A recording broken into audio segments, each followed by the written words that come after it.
Bem, boa tarde, meus amigos, boa tarde, minhas amigas.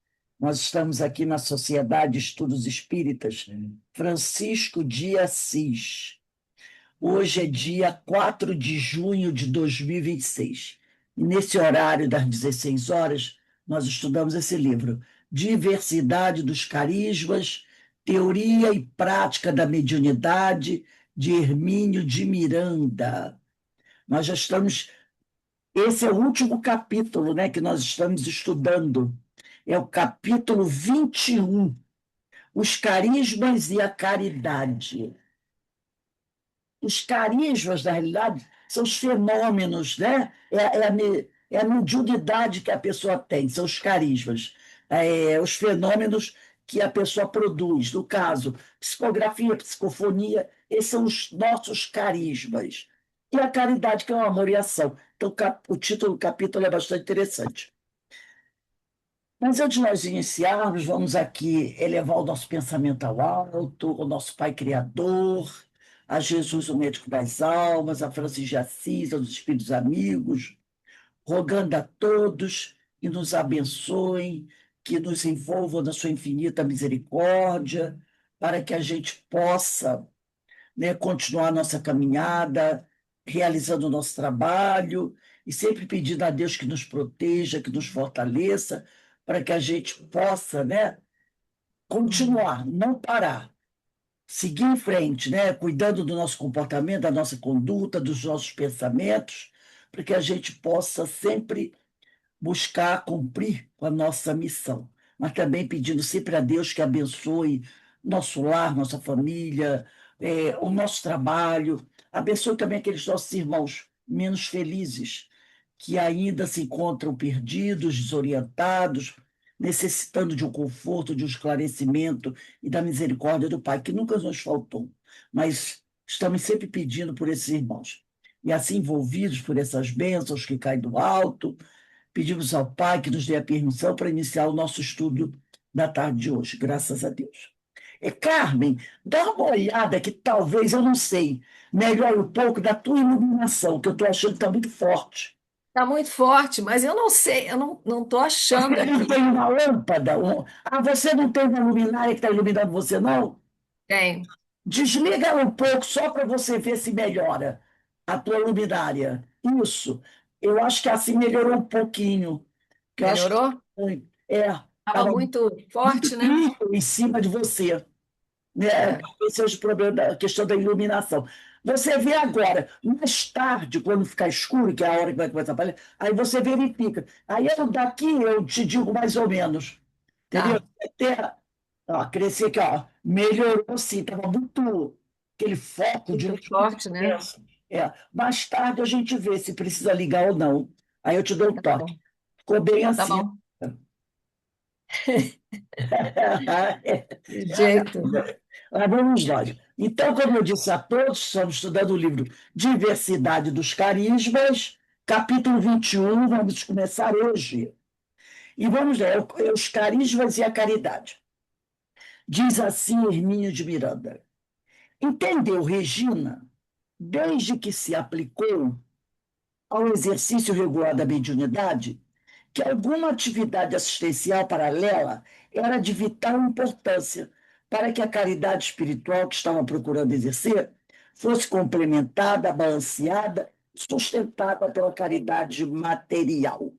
Então, ela mostra aqui que ela faz todo aquele trabalho espiritual, né? Ela faz atendimento fraterno, ela faz trabalho em mesa mediúnica, ela fazia aquele atendimento, o último trabalho que foi recomendado a ela,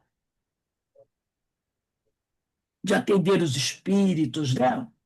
Para servir de intermediário dos amigos espirituais, não, os encarnados, né, que vão procurá-la, e os amigos espirituais, né, atendem, verificam a problemática do espírito, né, da pessoa que está encarnada, que eles chamam até de entidade, a pessoa encarnada, né, chamam de entidade, e ela faz todo esse trabalho espiritual. Mas ela percebeu o seguinte, que ela estava precisando, tá, fazer um trabalho de caridade material. Então, ela diz aqui: entendeu, Regina, desde que se aplicou ao ser exercício regular da mediunidade, que ela faz o atendimento fraterno espiritual para as entidades desencarnadas, o atendimento fraterno para os encarnados, mas fazendo consulta à espiritualidade, né? Ela faz todo esse trabalho espiritual. Espíritos que visitam a casa dela, ela aconselhava, né? Então, ela percebeu que ela necessitava de uma atividade assistencial paralela ao trabalho mediúnico que ela fazia, né? Que ela estava procurando exercer. E ela viu que era necessário complementar esse trabalho espiritual com um trabalho de caridade material. Ela precisa um dos dois. Que o trabalho espiritual ela já estava fazendo muito bem, mas ela ainda não tinha abraçado nenhum trabalho de caridade aqui na Terra, né? Então, ela percebeu isso. Por isso, tão cedo, ela passou a frequentar regularmente uma instituição espírita. Ela começou a fazer um trabalho numa casa espírita, né? Diretamente na casa espírita. Apresentou-se como voluntária ao atendimento de necessitados, tarefa que considerava necessária a sua reeducação espiritual. Então, ela começou a trabalhar no casa espírita. Certa vez, teve ela um dos seus desprendimentos, tipo um sonho. Ela deitou e começou a ter um sonho, mas na realidade era um desprendimento. Ela se desprendeu como espírito e saiu, né? Via-se esse desprendimento numa casa simples, parecida com um pavilhão rústico em minha água. Era noite e caía uma chuva fina. E fria, estava em companhia de uma senhora, que era um espírito, que parecia interessada em observar suas reações ante situações que pretendia mostrar-me. De repente, Regina começou a ouvir o choro de um recém-nascido. Era um choro sofrido de abandono e dor que a afligia. Procurou localizar de onde vinha aquele choro de criança. Ela está desdobrada, tá? Fora do corpo. Pareceu-lhe provido o quintal nos fundos da casa. Estava escuro, mas ela saiu disposta a ver o que estava acontecendo com aquela criança. Deixou a casa e começou a caminhar, sob a chuva, patinhando na terra molhada e lamacenta, sempre se orientando pelo choro da criança. Seguiu por uma trilha ao cabo do qual encontrou o bebê. Chorava sem parar, completamente despido, tirintando de frio sob a chuva, depositado no capim à beira da trilha. Então, no plano espiritual, né, ela caminha pelo fundo da casa e vê numa trilha um bebê nu em cima, um chão, em cima de uma grama, de uma toceira de mato. Todo molhado, frio, porque a noite estava fria. Aí, né, abaixou-se prontamente, com o coração tocado por profunda compaixão. Apanhou-o e apertou-o bem junto ao seu próprio corpo, tentando aquecê-lo, pois estava o bebê literalmente gelado. Assim que se sentiu aconchegada a ela, o menino parou de chorar. E ela voltou com ele para dentro de casa, lembrando que aqui ela está em estado de espírito, tá? Ela não está em estado de vigília. Ela estava dormindo. O espírito dela é que saiu do corpo, ouviu o choro e saiu pela mata. Então, aqui está acontecendo as coisas do ponto de vista espiritual, tá?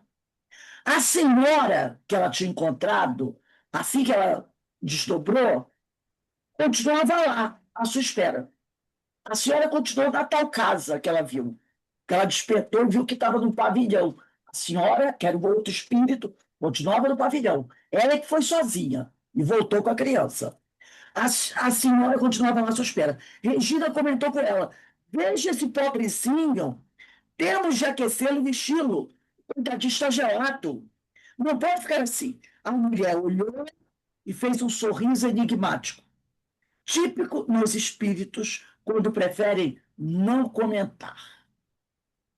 Regina dirigiu-se a um dos cômodos, onde havia uma cama, apanhou uma pequena manta e cobriu a criança, pedindo à senhora que arranjasse uma bacia de água morna para aquecê-lo melhor. Assim foi feito. Ela banhou o menino, enxugou o seu corpinho, enrolou-o cuidadosamente na manta e saiu com ele de volta à salinha. E agora? O que fazer com aquela criança? Não podia abandoná-la novamente, pois era óbvio que ela precisava de proteção e amparo. E depois que ela chegou a essa conclusão, que ela não podia abandonar a criança, ela deu. Então, logo após, viu-se de volta ao corpo físico, já desperta, mas com viva impressão de tudo quanto sucedera naquele estranho episódio, ainda inexplicado. Só entendia que estava ali contido um aviso de uma nova tarefa para ela. Mas qual? Então, ela entendeu esse sonho como um aviso para ela. Mas ela ainda estava tentando descobrir que aviso será esse, né? Talvez uma nova tarefa que eu precise abraçar, mas qual tarefa será essa? Durante algum tempo, ficou na expectativa de algum acontecimento que a explicitasse. Tinha uma espécie de certeza de que a criança era real e queria encontrá-la em algum lugar algum dia, não muito distante. Quem sabe alguém abandonaria uma criança da vizinhança, de sua casa ou algum ponto onde ela passasse. A expectativa era tão aguda nas noites chuvosas que lhe tirava o sono. Então, toda vez que ela estava em casa, era uma noite de chuva, ela ficava com aquela impressão de que a tal criança fosse aparecer. Em algum lugar poderia estar um pobre bebê, despido, tiritando de frio, de medo, abandonado no quintal. Regina voltava então a sentir a impressão do seu corpo gelado de encontro ao seu. Passou-se um ano. Veja só como a espiritualidade trabalha, né? Às vezes a gente acha que aquilo é uma coisa para o outro dia, para daqui a uma semana, para daqui a um mês. Às vezes você recebe um aviso e você fica naquela expectativa. E aqui, ó, passou um ano, né? Passou-se um ano e nada de aparecer a tal criança. Pedir até amigos e conhecidos residentes em zonas suburbanas mais distantes, que ela morava no Rio de Janeiro, que ficassem atentos. Talvez a sua criança aparecesse por lá. Sempre gostara de crianças. Com elas trabalhara com amor e elas pareciam entendê-la bem. Aí ela pensou, que fazer enxovais de bebê para distribuir às mães necessitadas? Gente, vocês receberam uma mensagem hoje, não receberam? Eu não mandei uma mensagem agradecendo a ajuda de vocês pela colaboração, né, financeira que vocês todo mês mandam para a nossa casa, e falei que com essa ajuda financeira a gente confecciona a bolsa para uma família, que eu já falei para vocês, que tem duas crianças autistas, e estamos fazendo enxoval de bebê. Eu acordei hoje com essa coisa na cabeça do enxoval de bebê, da assistência dessa família. Aí eu resolvi mandar aquela mensagem para vocês. Só que eu ainda não tinha feito o preparo dessa aula. Eu ainda não tinha lido isso. Não tinha lido isso. E aí eu mandei a mensagem para vocês, botei lá do grupo, né? Agradecendo a ajuda de vocês, que graças à ajuda de vocês a gente está preparando um enxoval, a gente está preparando. Depois que eu mandei tudo, todas as mensagens, já era assim umas 11 horas, disse, vou dar uma estudada para a aula de hoje. Sentei. Quando eu sentei, eu li. Eu falei, meu Deus. Então eu percebi que eu estava já em sintonia com o tema desde que eu acordei. Mesmo antes de ler o tema. entendeu? Eu entrei em sintonia com o assunto antes de abrir o livro. E eu sempre faço os preparo dessas aulas 2, 3 dias antes. Mas essa semana eu tive um probleminha, então eu não fiz o preparo dessa aula 2, 3 dias antes. Eu fiz hoje. Era mais umas 10 horas quando eu comecei a fazer. Logo depois que eu mandei a mensagem para vocês. Eu deixei para fazer hoje, né? Aí sentei, não tinha mais nada para fazer, eu fiz o preparo da aula antes de ler. Quando eu li, eu percebi, eu já estava em sintonia com o tema antes de ler o tema. E aí, por isso, vocês receberam essa mensagem. Então, a gente vê como é o trabalho da espiritualidade, né? É aquele trabalho que a gente diz assim: vamos lá, vamos lá, vamos lá, não interessa, a gente até vai ver isso aqui, né? Não interessa, vamos lá, vamos fazer o trabalho, não importa as dificuldades que surgem, o trabalho é mais importante. Vamos fazer o trabalho, né? E aí eu achei isso muito interessante, porque tudo aquilo que foi feito de manhã foi antes de eu abrir o livro. Quando eu abri o livro, eu disse assim, meu Deus do céu, está dentro do assunto que estava na minha cabeça. Então, ela diz aqui, né? Que tal, veio essa ideia na cabeça dela, que tal fazer enxoval de bebê para distribuir às mães necessitadas? Confiou seu projeto a uma amiga, procurou uma amiga e contou para a amiga e convidou-a a participar dele, o que a outra aceitou logo. Por coincidência ou não, seria. Essa amiga estava à espera do seu primeiro filho e trabalhava no respectivo enxoval. Além do mais, durante toda aquela semana, caiu uma chuva fina e fria lá fora. Parece que esses eram os sinais físicos e aparentes da tradução do simbolismo das imagens para a realidade da vida física.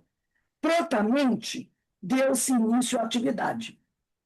Enquanto Regina costurava o primeiro casaquinho de flanela, relembrava as dramáticas cenas de um ano antes, durante o desprendimento. Então, aquela tarefa que me estava sendo preparada, não apenas de um recém-nascido especial, tinha de cuidar mais de muitos. Cabia investi-los e protegê-los e amparar-lhes, de certa forma, a família, nos primeiros passos que daria desse mundo. Logo, um amigo espiritual lhe confirmou a decifração do que lhe parecera um sonho incongruente. Então, logo depois, ela recebeu a mensagem de um amigo dizendo: Ó, é isso aí mesmo que você tem que fazer. Diz ela que naquela noite de chuva conseguiu dormir em paz, quando o amigo confirmou a ela qual era o trabalho. Pois agora sabia o que fazer. Ela só atendeu ao apelo do Cristo, que está lá em Mateus, capítulo 25, versículo 36. Eu vou até abrir aqui. Mateus, né? Capítulo 25, versículo 36. Vocês não vão acreditar, mas eu abri minha Bíblia do Mateus 25, tá, gente? Parábola dos talentos, 25, 14 e tem o 36. Não tinha marcado, eu não ia ler a Bíblia. Peguei e abri, está aqui, o último julgamento. Aí ela diz assim, eu vou ler desde o versículo 31, que é onde começa o último julgamento. Todo mundo do homem. É Mateus 25, 31. Quando o Filho do Homem vier em toda a sua glória, e todos os anjos com ele, então se assentará sobre o trono da sua glória. E serão reunidas diante dele todas as nações. Separará uns dos outros, como o pastor separa as ovelhas dos cabritos. E colocará as ovelhas à sua direita e os cabritos à sua esquerda. Então o rei dirá aos que estiverem à sua direita: Vinde, benditos do meu Pai, herdai o reino preparado para vós desde a fundação do mundo. Pois tive fome e me destes de comer. Tive sede e me destes de beber. Era estrangeiro e me acolhestes. Estava nu e me vestistes. Estive enfermo e me visitastes. Estava na prisão e viestes a mim. Né? Essa passagem que o Hermínio de Miranda ele destaca aqui no estudo, né? Então, ele colocou aqui. Deixa eu só ver onde. Ah, opa. Então, está aqui. Era só atender o apelo do Cristo em Mateus 25, eu comecei no 31. 25, 31 a 36. E me investistes. Assim começou a tarefa. Nunca foi um trabalho preocupado com estatísticas e com qualidade. Imaginou-se para isso uma filosofia algo diferente. Em vez de dar o mínimo possível, mais para o lado da exiguidade do que para a necessidade, a ideia foi de proporcionar o suficiente para um bebê de família pobre. Em lugar de 3 ou 4 fraldinhas, 3 camisinhas e umas poucas peças, mais os enxovais preparados constavam de mais de 50 peças, o mínimo considerado indispensável. As camisinhas são de diferentes tamanhos para acompanhar o crescimento da criança até os 4 ou 5 meses. O objetivo é proporcionar aos pais algum fôlego, até que possam comprar peças avulsas para renovar o enxovalzinho inicial. Ainda é pouco, mas não se poderia fazer muito diferente disso. Não apenas por dificuldades materiais, mas principalmente por suas limitações de saúde, porque a Regina já estava com problemas de saúde, né? Então ela não podia trabalhar demais. Outra divergência está na qualidade do material. Isso é uma coisa que sempre bateu na minha cabeça. A maioria das pessoas acha que, sendo para pobre, qualquer coisa serve. E por isso compra material de qualidade inferior, o mais barato possível, que às vezes se desfaz às primeiras lavagens. As fraldas são de tecido grosso e áspero, ou feitas de retalhos de vários tipos de fazenda, muitas vezes impróprias, duras e quentes demais.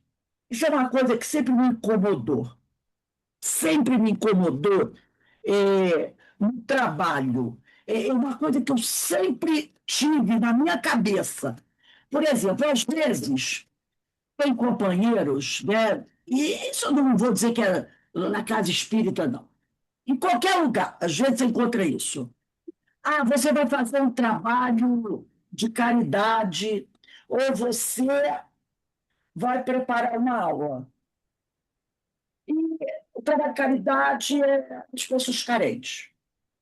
Então, vamos fazer qualquer coisinha. Qualquer coisinha. Você vai dar uma aula. Ah, mas só tem 3 alunos. Ah, então você prepara qualquer coisinha. Isso sempre me deu uma agonia terrível. Eu trabalhei praticamente desde 1994 do CO, saí de lá em 2016. E durante os 18 anos, 15 a 18 anos, eu dirigia um departamento lá e depois fiquei dirigindo toda a área de mediunidade. Então, eu era responsável por uns 5 ou 6 encontros, mais uns 5 encontros, né? Seminários, aquela coisa, encontro de Jesus, encontro de mediunidade e outros encontros também. E alguns cursos que a gente tinha que dar, cursos de para formação de pessoas de passe e tudo mais.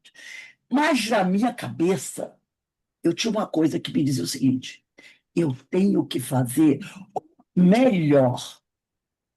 E não admito eu não admitia aquela coisa de fazer pouca coisa. Era a mesma coisa quando eu trabalhava com criança.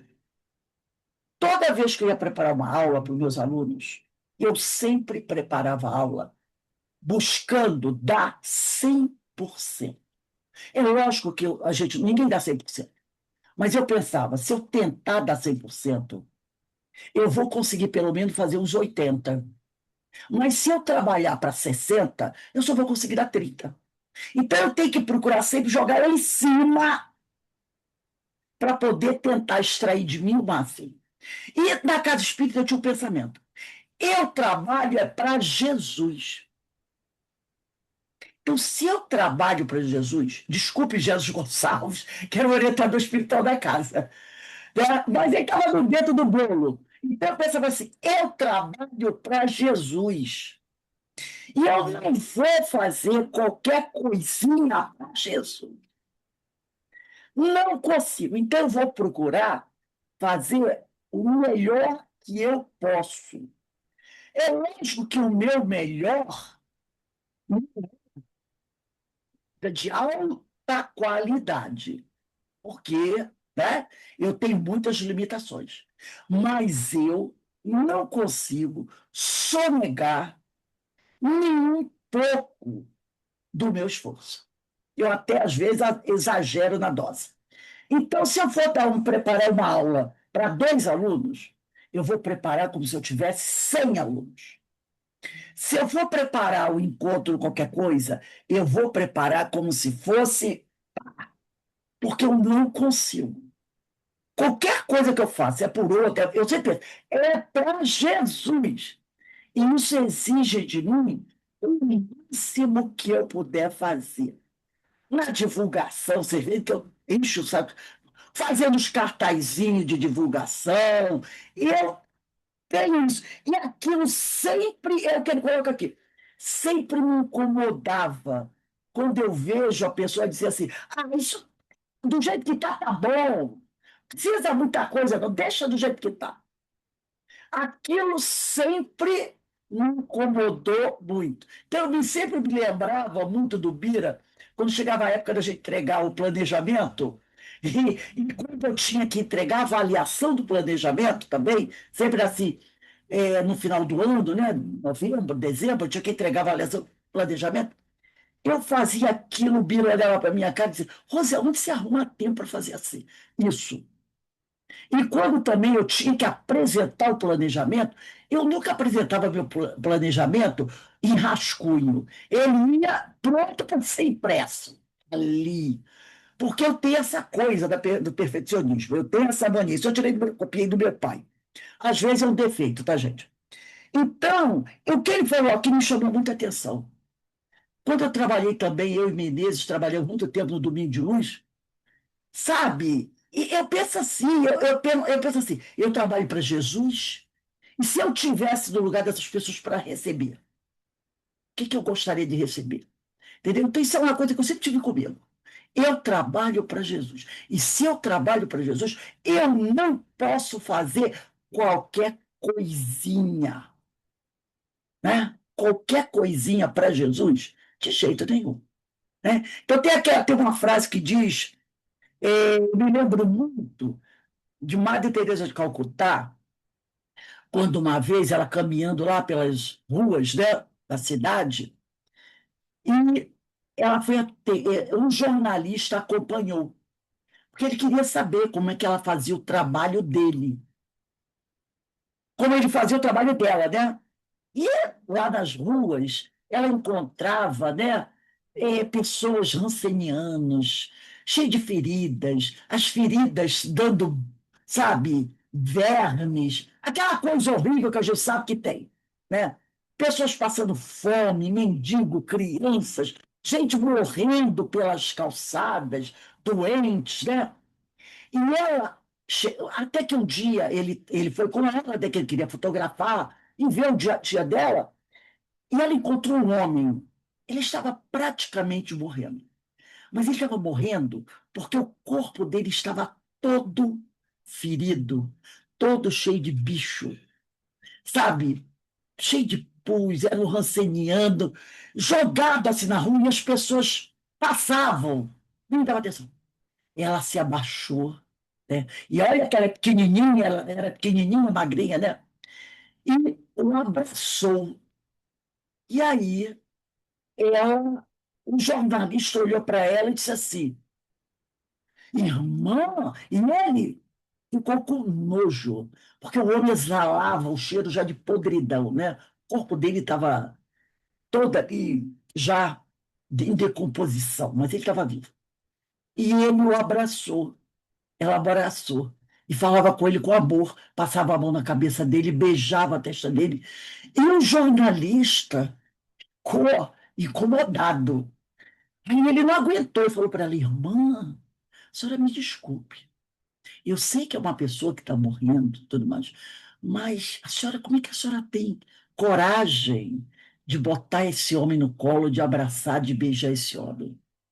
Ela olhou para ele assim, com aquele olhar de surpresa, e disse: Mas você não está reconhecendo ele? E o jornalista ficou assim, olhando para ela, né?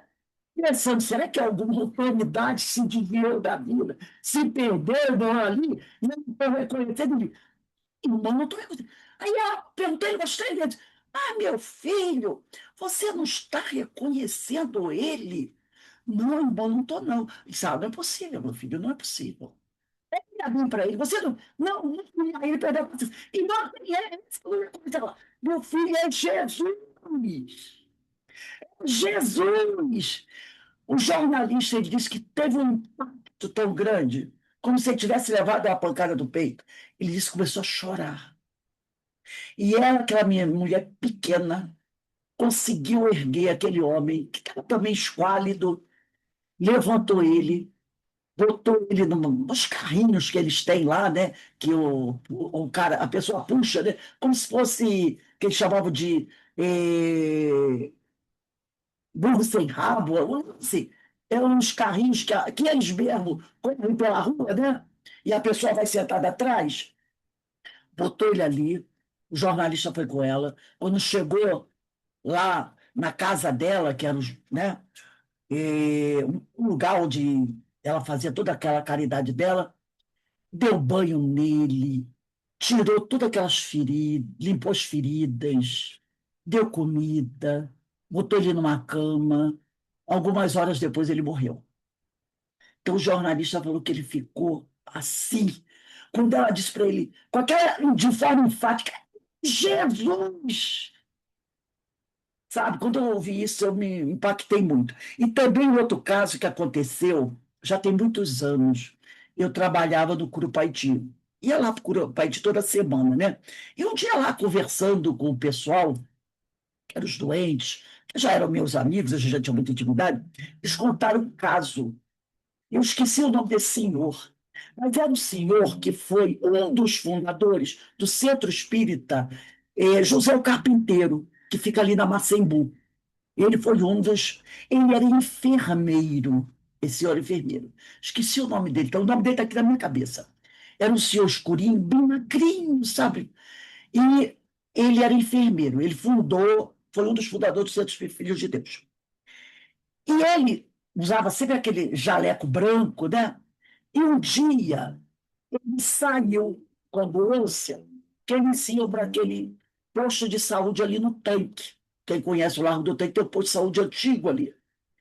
Quando ele passou com a ambulância, ele, o motorista da ambulância, ele viu um homem caído em frente do antigo prédio do Banerje, que tinha ali no Largo do Tanque. Quem conhece Banerje, ali tinha o Banerje. Hoje não existe mais. Esse homem está caído na calçada. Ele parou a ambulância antes do posto, desceu com aquele jaleco dele branquinho, sabe? E o homem caído também estava num estado lastimável. Aí ele virou-se para o motorista e disse assim: ele pegou o homem nos braços dele, né? Viu a situação, era um homem boníssimo, de uma humildade, eu conheci, de uma humildade muito grande. E aí chamou o motorista, disse: motorista, vamos colocar o dedo da ambulância. Aí o motorista: vamos não, vamos não. Esse homem está totalmente infectado. Se eu colocar o dedo da ambulância para a gente levar até o hospital, ele vai infectar toda a ambulância. Eu vou ter que recolher essa ambulância, vou ter que mandar essa ambulância para lavar, esterilizar. O pessoal do posto de saúde vai me dar uma esculhambação, porque eu não posso, eu não vou botar esse homem dentro da ambulância, de jeito nenhum. Ele está todo sujo, todo infectado, cheio de feridas. E essa ambulância é para a gente trazer, ir buscar doente, levar doente, mas não vou mesmo. Ele falou: então faz o seguinte, você vai para o posto, que eu vou ficar aqui com ele na calçada. E aí ele ligou para um outro setor que tinha lá, que recolhia essas pessoas nessas condições. Né? Eu não me lembro qual era. Era um outro departamento. Era aí ele ficou com um homem sentado na calçada, com aquele jaleco dele, branquinho, branquinho, quem contou a história, e ficou ali com ele no colo. E aí mandaram chamar, tinha orelhão na época, era o orelhão, né? E veio esse outro carro e levou, ele foi com um homem lá parece que para o hospital do Curupaiti. E botou o homem no colo, sabe, com aquele jaleco, lembrando isso que a Madre Teresa falou, né? E porque não, o motorista não tirou. Então são essas pessoas que veem Jesus naquele que está ali. padecendo. E elas fazem para aquela pessoa porque é como se estivesse fazendo para Jesus. É Jesus que elas veem. Por isso ele disse aqui: eu estava nu e me vestistes, como está no Evangelho. Eu estava com fome e me deste comida. Entendeu? Então elas fazem esse trabalho como se fosse para Jesus. Então elas fazem o trabalho da melhor maneira que elas puderem fazer. Talvez outro possa fazer até melhor, por ter mais condições. Mas aquelas pessoas não só negam a sua capacidade, elas dão tudo, às vezes até passa dos limites. E o próprio motorista da ambulância falou para ele, o nome dele quase veio da minha categoria: Fulano, cuidado que você pode contrair uma doença grave, atender dessas pessoas assim. Ele não quis saber. Ficou ali abraçado com aquele homem na rua, botou o homem no colo dele, com a cabeça deitada no ombro dele, naquele jaleco branquinho, branquinho que ele usava ali, sem se incomodar se podia pegar uma doença ou se não podia pegar a doença, esperando até que viesse alguém para recolher aquele homem, né? Então, ela disse aqui nesse parágrafo 12. Outra divergência está na qualidade do material. A maioria das pessoas acha que, sendo para pobre, qualquer coisa serve. E por isso compram material de qualidade inferior, o mais barato possível, que às vezes se desfaz as primeiras lavagens. Aí ela fala da fralda, que a gente faz uma fralda. Naquela época usava muita fralda de pano, né? De um tecido bem vagabundo, né? Que é muito duro. Regina coloca as coisas da seguinte maneira: quanto mais pobre a mão, melhor deve ser a qualidade do material distribuído. A mãe que disponha de recursos pode dar-se ao luxo de comprar sem preocupação de durabilidade. Quer dizer, aquela que tem dinheiro, ela pode até comprar uma coisa que não seja inferior, que usa, na hora que estragar, eu vou lá e compro outro. A pessoa tem recurso. Porque estragando se a peça está em condições de. Ela não pode substituí-la. A mãe necessitada, a mãe pobre, não. Ela só tem aquele. Vai usar e lavar inúmeras vezes. Então, o tecido tem que ser de boa qualidade. Eu falando aqui, vou me lembrando de algumas coisas. Quando eu, às vezes, comprava material escolar para os meus alunos, eu comprava aqueles cadernos. Por quê? Eu ficava na minha cabeça assim, né? Mesmo naquela época que ainda não dava o material escolar, lembra? Teve uma época, quando eu entrei no município, aqui do Rio de Janeiro, a prefeitura ainda não dava material escolar para as crianças. Eram os pais que tinham que comprar. Aí tinha na escola caixa escolar, sei se vocês lembram, né? Caixa escolar. Então, toda criança pagava a caixa escolar e com o dinheiro de caixa escolar a gente comprava o material para as crianças, né? Às vezes até comprava livro, essas coisas. Mas tinha uma época que a escola era muito pobre e a escola não dava para atender a todo mundo. Então eu via as crianças que o pai podia comprar material, comprando caderno bonito, lápis de cor bonito, canetinha bonita, né? E as outras crianças mais pobres não tinham. Então aquilo me dava agonia danada. Aí o que eu fazia? Eu ia e comprava para ficar todo mundo igual. Para ficar todo mundo igual. Porque eu olhava assim, para mim tinha que estar todo mundo igual. Entendeu? Então, a alegria das crianças, quando recebia as crianças, gente, é uma das coisas. Às vezes a gente não deve falar o que a gente faz, é verdade, não deve. Mas a alegria que eu via da criança, são coisas que eu nunca vou esquecer. A alegria daquela criança, quando recebia aquele material que o pai dela não podia comprar ou que a escola dava uma parte, era de uma coisa, sabe? Que te dava uma satisfação de ver aquela criança com aquele lápis de cor, com aquela canetinha, né? Com aquele lapiseira. Era uma alegria que eu acho que compensa qualquer coisa. Compensa qualquer coisa. Quem já trabalhou com isso sabe que a alegria de uma criança, quando recebe uma coisa assim bonita, que os outros também têm, né? E ela vai ficar igual a todo mundo, é uma coisa extraordinária, gente. São lembranças que eu não vou esquecer nunca, de ver a alegria. no rosto daquela criança, sabe? São certas coisas que eu trago para mim e que eu não vou esquecer. Não vou esquecer. Sabe? São fatos que eu vivi de ver essa alegria no rosto da criança. É uma coisa assim extraordinária. Sabe? São coisas. Só um instantinho que eu vou desligar aqui. São coisas extraordinárias que vale a pena, sabe? São momentos que vale a pena e eu agradeço muito a Deus por ter vivido. E é o que ela também vai sentir aqui. Ele diz, a mão necessitada, não. Ela só tem aquele, vai usar e lavar inúmeras vezes, o tecido tem que ser de boa qualidade. Tanto a mãe milionária como a remediada, a pobre ou indigente, experimentam o mesmo tipo de emoção e carinho e desejam que melhor possa ser conseguido para os filhos. Se pudessem as mais pobres, as seriam bonitas e enfeitadas. Qualquer mãe quer fazer um enxoval bonito para o seu filho, bordadas com rendas, etc. A única diferença entre elas é que algumas podem realizar o sonho do conforto, outras muitas não podem. Muitas vezes a criança está para nascer dentro de alguns dias e a mãe não dispõe de uma só fralda ou peça de roupa, nada. Não por desleixo da mãe ou imprudência, mas porque não tem mesmo condições de adquiri-las.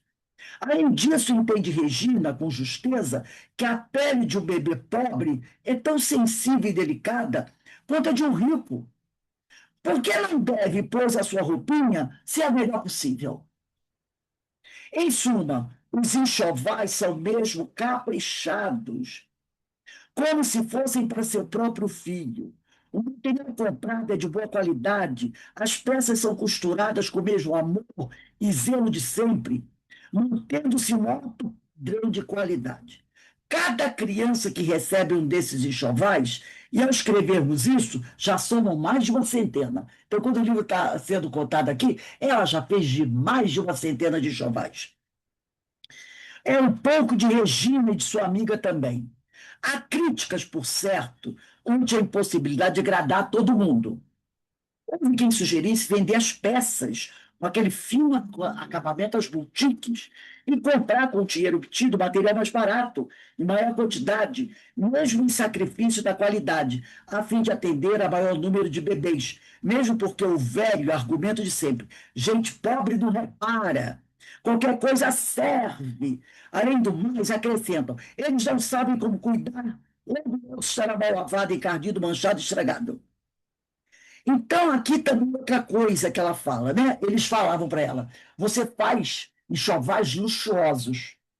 Não seria melhor você vender esse enxoval e pegar o dinheiro e fazer mais enxovais, mesmo que o material, logicamente, seria de menos qualidade, para atender a mais pessoas? Vamos dizer que ela faça enxoval para 20 crianças, de luxo.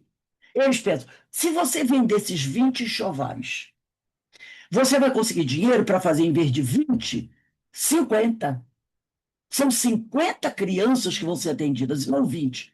Logicamente que essas 50 não terão enxoval, como você faz para 20. Mas você atende mais pessoas. Mas aí eu me lembrei de uma passagem do Evangelho, quando um companheiro, foi uma história que nós lemos aqui em algum livro, acho que da Ivone Pereira, e esse companheiro diz para doutor Bezerra, parece que é para doutor Bezerra, ele diz assim: ah, doutor Bezerra, a minha casa só pode dar um enxoval.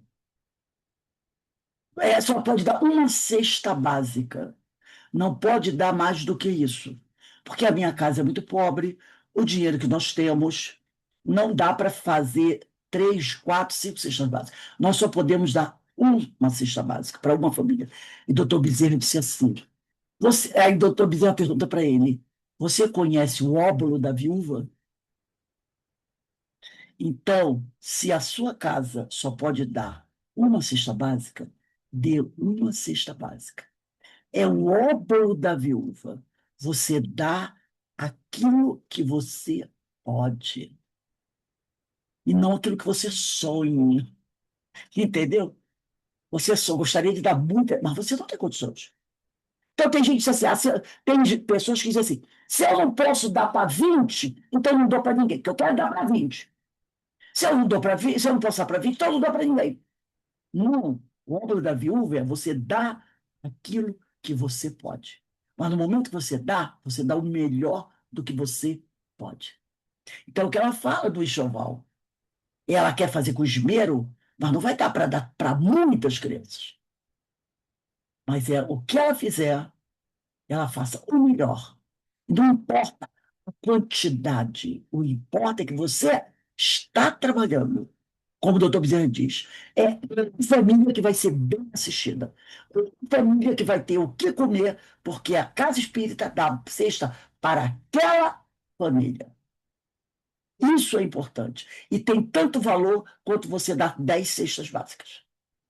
Eu nunca esqueci isso. É o óbolo da viúva, né? Nunca também esqueci essa mensagem que acho que foi o doutor Bezerra que falou. Aí ele diz aqui, parágrafo 16. Regina não se deixa convencer por esse argumento, dessa coisa de, dá coisa de menos qualidade. Se as peças vão ser maltratadas por aquele que vai receber, que não vai saber tratar das roupinhas com rendinha, seda, que é de alta qualidade, ciência. E os enxovais continuam a ser produzidos com capricho invariável. Caberá à mãe, por ela, como ela entender. Mesmo porque não vamos dar um presente e ficar vigiando para ver como é que a pessoa vai cuidar dele. É igual aquela pessoa que dá alguma coisa que ela tem para alguém. Eu tenho uma televisão aqui que eu não vou mais usar, vou dar para fulano. Mas toda vez que vai na casa do fulano, diz assim, poxa, eu te dei essa televisão. Cuida bem dela, olha como ela está. Entendeu? A pessoa dá alguma coisa, mas fica controlando. Poxa, você tem que cuidar bem disso. Poxa, eu te dei esse vestido. Não desapega, não Não desapega. desapega. Eu te dei esse vestido para você sair. Você está usando o vestido em casa. Eu me lembro que aconteceu isso comigo uma vez com a minha neta. Eu tinha uma blusa, uma camiseta de marca, né? Aí estava novinho, eu tinha usado uma vez só. Cara, ela, né? Aí eu dei para ela. Olha, fiz aquelas recomendações. Usa para você sair, cuidado quando ela faz, a camiseta é muito cara, é de marca, sei lá. Aí um dia, passado um tempo, eu fui na casa dela. E a mãe dela estava fazendo uma faxina. E ela estava fazendo faxina com aquela camiseta. Eu quase tive um infarto. Eu falei, meu Deus, você está fazendo faxina com essa camiseta cara que eu te dei. Isso não é para faxina, olha só. Você não está tendo cuidado com as coisas que eu te fiz daquela premiação. Né? Então, depois, na hora eu não fiquei, continuei falando. Até que ela foi lá dentro, tirou, vou tirar, tirou, botou outra. Eu digo, agora cuidado, você tem que lavar, não pode lavar da máquina. É uma coisa. Passado o tempo, é que caiu a ficha. Eu digo, meu Deus do céu, olha aí. Olha essa pegada. Então, por que que eu dei droga? Não devia ter dado. Né? Então, às vezes, a gente faz isso. A gente dá, mas fica de olho. Será que está cuidando? Será que está cuidando daquilo que eu dei? Então, são coisas que a gente faz, né? E que a gente tem que. Você deu, não é mais teu. Não é mais teu, tá? Então deixa a pessoa vai usar, tratar como quer. É o que ela falou aqui, né? Ela disse aqui, caberá de Regina. Não dá para entender. Será que a sabão tem esse sabão em pó especial para lavar essa roupinha? Porque às vezes a roupinha de bebê precisa de um sabão em pó especial. Ela tem aquele sabão português mesmo. Vai lavar com aquilo que ela tem. Mesmo porque não vamos, ela diz aqui, não vamos dar um presente e ficar vigiando para ver como é que a pessoa vai cuidar dele. Como diz a Karen, desapega. Né? E a gente tem essa dificuldade para desapegar. Como a gente tem essa dificuldade para desapegar? Né? A intenção pode ser boa, diz aqui a Regina, mas as pessoas que pensam dessa maneira estão aparentemente mais preocupadas com a estatística. Estão mais atentas à quantidade do que à qualidade. Doutrinariamente, uma curiosa maneira de raciocinar. Suponhamos que amanhã uma dessas pessoas vai renascer em família paupérrima. e precise de um enxovalzinho feito e doado por mãos caridosas. Serve qualquer coisa, porque pobre não repara, quem vai ter agora? Vai ter você que vai encarnar. Não é que aquela criança que está feito enxoval. Você vai aplaudir essa frase? Serve qualquer coisa, porque pobre não repara? Claro que serve, mesmo porque a pobreza é tão extrema, às vezes, que não dá sequer para recusar a mais mísera das oferendas. Mas é certo que um enxoval melhor costuma produzir curiosas situações, como veremos. Aí ele vai contar uma historinha aqui. É lógico que a pessoa pobre, muito pobre, se você der uma roupinha de bebê usada, mesmo que tenha uma coisinha aqui, se ela não tem nada, é lógico que ela vai aceitar, não é? Mas se você pode dar uma coisa melhor, por que você vai dar uma coisa inferior? Regina obstinou-se na sua filosofia de trabalho. Preferia vestir bem 10 crianças, é o tal do óbolo da viúva, do que o remediar ou mal vestir 20. É o tal da qualquer coisinha, porque aí a gente pode dar para mais crianças. As outras 10 que ela não pôde atender, também há espaço para elas no seio de Deus. Como dizem os chineses, é melhor acender uma vela do que ficar a maldizer a escuridão. Você atende o que você puder. As outras pessoas virão para atender. Você não pode atender a todas, né? O trabalho de Regina é a sua velhinha acesa. Alguns acendem verdadeiros holofotes. Ótimo. Outros nem riscam fósforo. Paciência. Cada um sabe de si e dá conta de seus atos à lei maior. Além do mais, se cada pessoa que pode resolvesse adotar uma criança, não haveria necessitados sobre a Terra, não é verdade? São coisas que a gente entende que tem pessoas que têm uma condição emocional muito delicada e tem aquele sonho, eu quero ter um filho biológico, né? A gente sabe disso. Que se ela não conseguir ser mãe biológica, ela morte e ficam traumatizadas o resto da vida. Por isso, muitas dessas mulheres até se submetem a tratamentos que às vezes não dão, não conseguem. Tem pessoas que ficam anos fazendo tratamento e não conseguem engravidar. Ou até engravidam, mas a gravidez não vai à frente. Né? Outras se submetem a tratamentos que até são muito perigosos, como aconteceu há pouco tempo com uma mulher que tinha uma boa situação, que acabou falecendo num desses tratamentos mais radicais.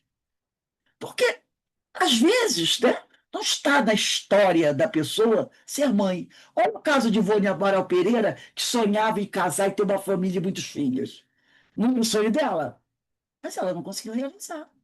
O Chico, o Divaldo, que também queria casar e ter filhos, não conseguiu. Teve outros filhos de outra forma. Então, né, é o que ele diz aqui. Muitas dessas pessoas, desses casais que não podem ter filhos, e que às vezes ficam anos, 10, 15 anos, fazendo tratamentos, né, que a cada fracasso do tratamento é uma punhalada no peito, né? A pessoa. E talvez se essa pessoa parasse e decidisse, eu vou adotar uma, duas, três crianças, o sonho seria realizado, né? Mas como ele diz aqui, né? Cada um sabe de si e dá conta de seus atos à lei maior, né? O leitor, continua Hermínio aqui, talvez fique curioso de saber como é que surgem os bebês. Muito interessante isso. A gente está querendo dizer o seguinte: como é que surgem esses bebês abandonados? Como é que surgem esses bebês que precisam de enxovais? É isso que ele está dizendo, porque a pessoa diz, como é que surgem os bebês? Como é que aparecem os bebês precisando de enxoval? Olha o que ele diz aqui. Estranho, isso aqui é muito interessante, quem quiser sublinhar, fica bem. Ou envolver, estranho como possa parecer, Regina sempre é avisada, ou avisada entre aspas, avisada pela espiritualidade, através de suas faculdades. pelas mediunidades que ela tem. A tarefa é conjugada com a do trabalho mediúnico, propriamente dito, ou seja, espíritas de que o grupo cuidou em meios diálogos e apelos dramáticos são encaminhados à reencarnação em situações difíceis e acabam atendidos pelos enxovais trabalhados pela própria médium que lhes serviu de veículo quando estavam na condição de espíritos encarnados. Então, no trabalho mediúnico, ela como médium de incorporação, espíritos são trazidos à reunião mediúnica. Espíritos em estado lastimado, suicidas, esses espíritos que espalharam o mal, a dor, o sofrimento, espíritos com ódio, vingativos, espíritos que pintaram a bordada, muito sofridos. E eu, numa mesa mediúnica, como vários médios, atende esses espíritos. E eles são doutrinados. Ela é médium, que dá passividade. E os doutrinadores atendem esses espíritos. Muitos desses espíritos atendidos vão ser colocados para reencarnar. E vão ter reencarnações complicadas, difíceis, vão reencarnar em famílias muito pobres, em situações bastante delicadas. Então, muitos dos bebês que ela prepara o enxoval são esses espíritos que estão retornando e com quem ela teve o contato na mesa mediúnica. Então, ela fez a ligação com aquele espírito quando ela deu a passividade. E aí, quando ele vai para reencarnar, ela, de alguma maneira, é avisada que um espírito tal, uma criança tal está precisando. Normalmente é a tal criança, é o espírito que, algum tempo atrás, ela deu passividade da mesa mediúnica. Eu achei isso aqui lindíssimo. A gente vê como a espiritualidade cuida de tudo. Você está recebendo aqui a orientação espiritual, mas não se preocupe não, quando você encarnar, você vai ganhar uma roupinha bonitinha, que vai ter alguém, e vai ser ela está dando você oportunidade de você fazer dar o seu depoimento aqui, é ela que vai fazer a roupinha para você. Então ele fala aqui, né? Esses espíritos acabam atendidos, são espíritos encaminhados a reencarnações em situações difíceis e acabam atendidos pelos enxovais trabalhados pela própria médium que lhes serviu de veículo quando estavam na condição de espíritos desencarnados.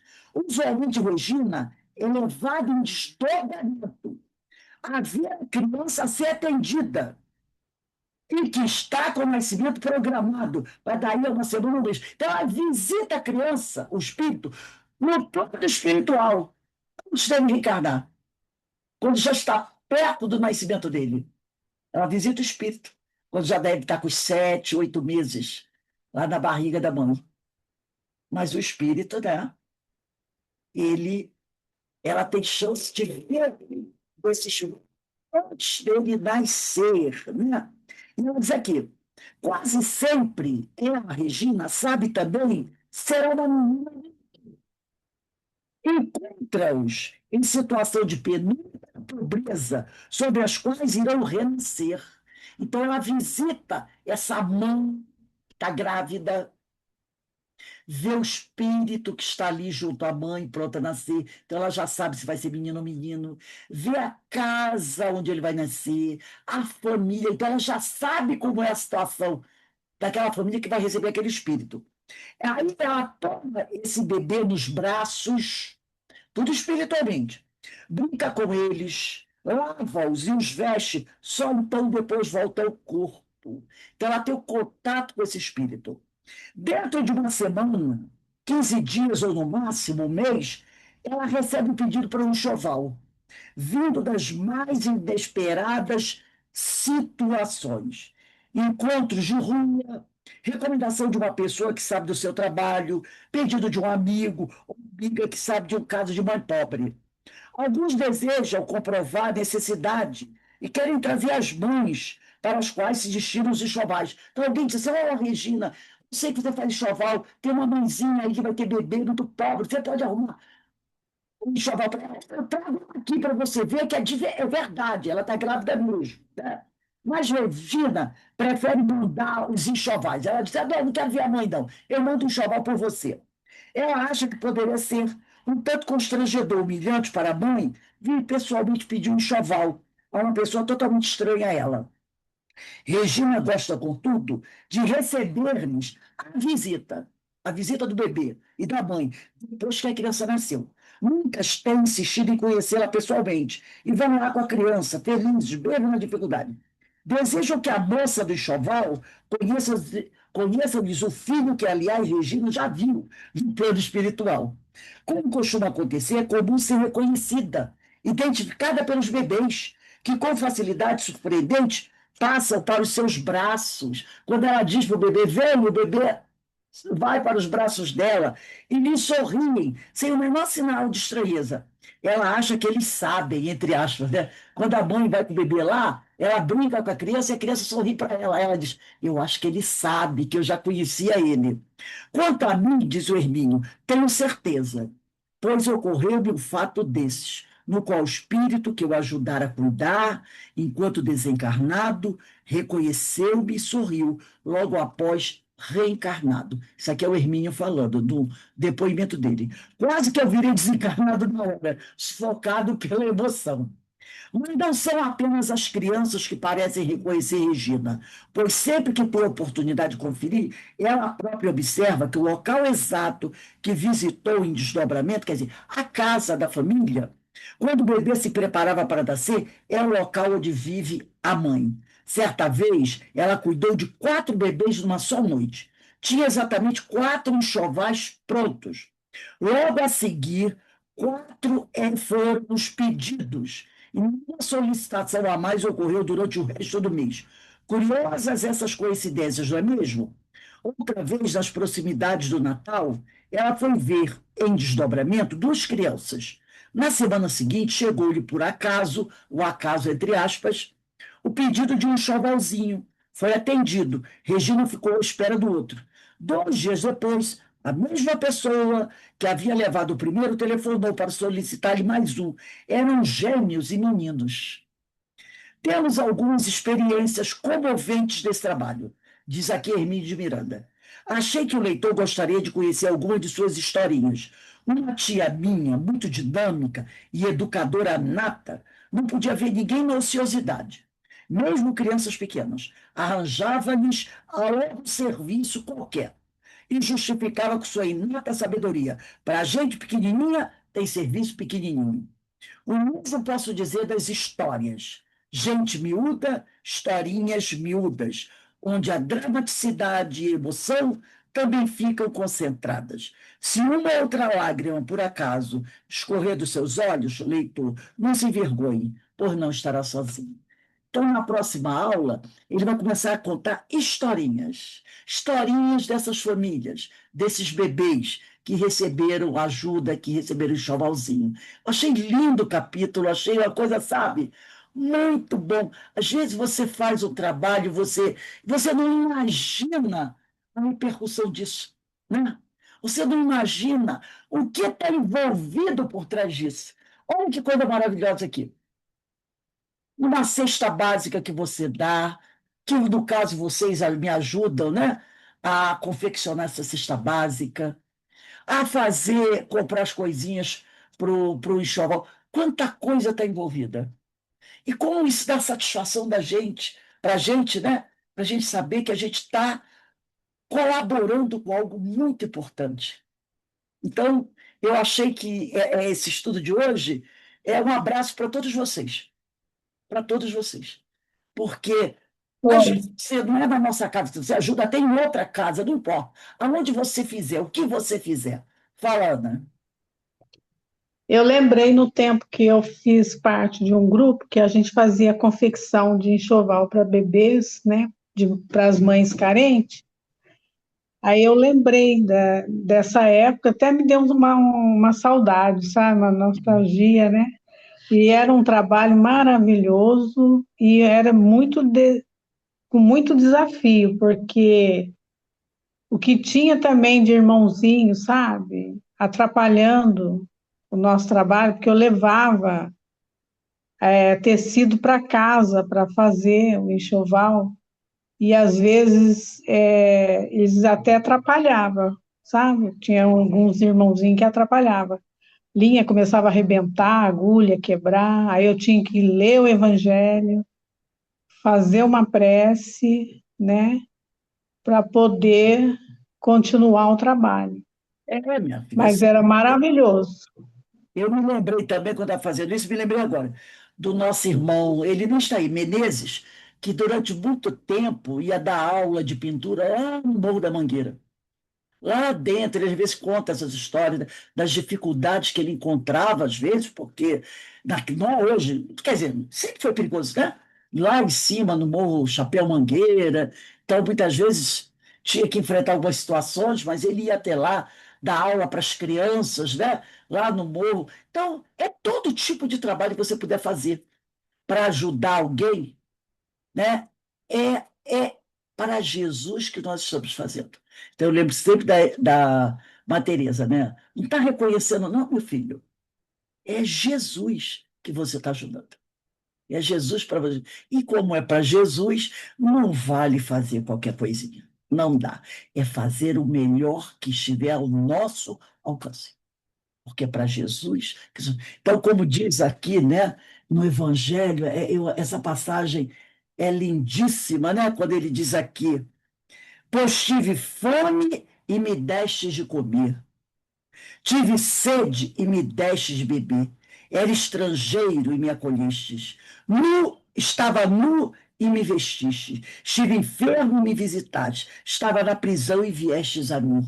Está lá em Mateus capítulo 25, versículo 36. Não, começa do 35. Eu li do 35 e o 36, né? Mateus 25, 35 e 36. Então, que a gente sempre lembre disso. É a Jesus que a gente está vestindo, é a Jesus que a gente está dando de comer, é para Jesus que a gente está enviando a receita com os remédios, que também a gente faz isso, né? Então, é para Jesus. Então, se é para Jesus, vamos lá, vamos lá. Nada de qualquer coisinha, show qualquer coisinha. É para Jesus. Vamos dar o melhor que nós pudermos, tá? Gente, semana que vem, dia 11/6, historinha, tá? É a primeira historinha, já caminhando para o final do livro, que o nosso irmão Hermínio de Miranda, eu acho que até final de junho a gente termina esse livro, e aí a gente vai começar a estudar as curas de Jesus, né? Do Joaquim Bueno Neto, que também é uma obra maravilhosa. Falar de Jesus é maravilhoso, tá bom? E daqui a pouco nós teremos a nossa palestra pública às 18h30. O tema é o quinto painel espírita sobre sustentabilidade, tá? Expositora é a nossa querida irmã Carmen, e ela vai falar de educação e sustentabilidade. Quero todo mundo aqui, plateia cheia para Carmen, hein? Pra 18, mas daqui a pouco, quando for 15 para as 6, 15 para as 6, né? Nós teremos a nossa reunião de radiação para os nossos irmãos suicidas, tá? Então, hoje temos o nosso trabalho, e que Deus nos abençoe e nos fortaleça. Márcia, faz a nossa prece de encerramento, minha amiga.